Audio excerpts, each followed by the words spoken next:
प्रवास करत होते. त्यांच्या शेजारचे प्रवासी शेंगा संत्री खात होते.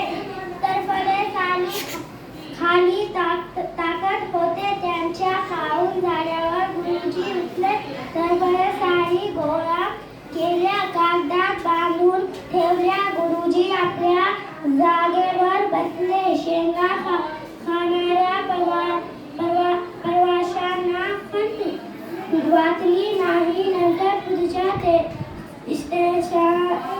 स्टेशनावर एक प्रवासी त्या डब्यात सजवा साने गुरुजी पाहताच त्याने वाकून नमस्कार केला. तेव्हा शेजारचे प्रवासी मंडळी चमकली. त्यांनी चौकशी केली. चौकशी करताच ते साने गुरुजी आहेत हे त्यांना कळले.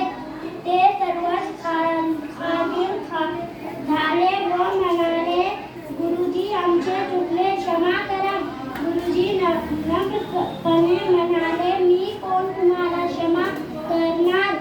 गाडीमध्ये आपण सर्वजण बसतो, प्रवास करतो. गाडी स्वच्छ ठेवणं ही सर्वांची जबाबदारी आहे.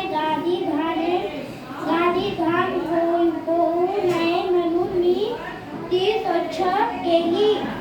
अशी ही गुरुजी वतन. आपल्या जीवनात कोणतीही काम त्यांनी कधी हलके मानले नाही. शाबाश, व्हेरी गुड.